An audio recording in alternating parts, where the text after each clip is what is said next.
Hello बच्चों, आइए इस प्रश्न को देखते हैं। रोगों एवं प्रतिरक्षीकरण के संबंध में सही कथन का चुनाव कीजिए।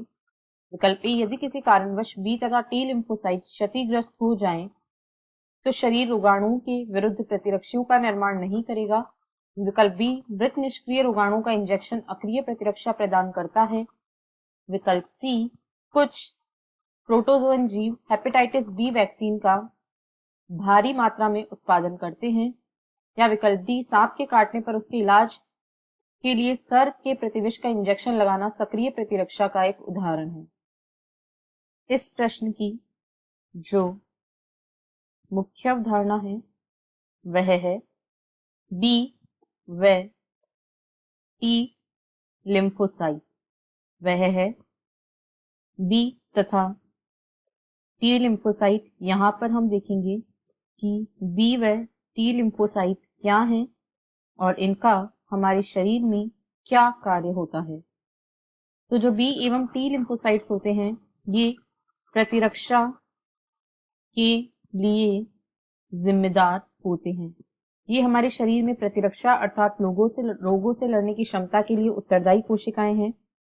बी लिम्फोसाइट जो होती हैं ये हमारे शरीर को प्रतिरक्षी माध्यित अनुक्रिया ये हमारे शरीर की प्रतिरक्षी माध्यित अनुक्रिया के लिए उत्तरदायी हैं, जिसे AMI भी कहा जाता है।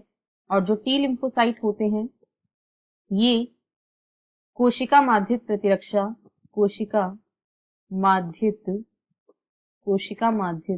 प्रतिरक्षा अथवा CMI के लिए उत्तरदायी होते हैं।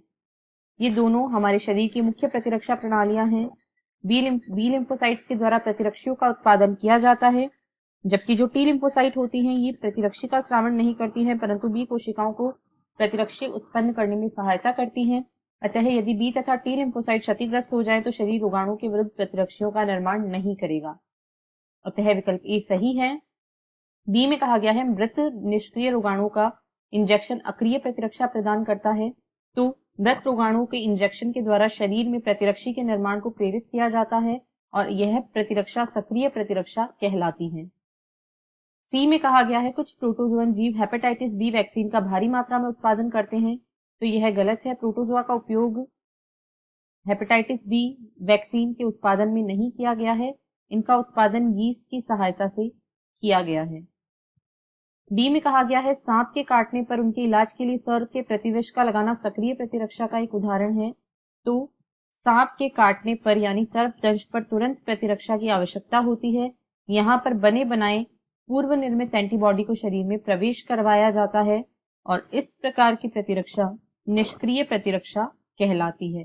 अतः यह भी गलत है, इसलिए विकल्प ए इस प्रश्न का सही उत्तर है। आशा है आपको प्रश्न समझ आया होगा। धन्यवाद।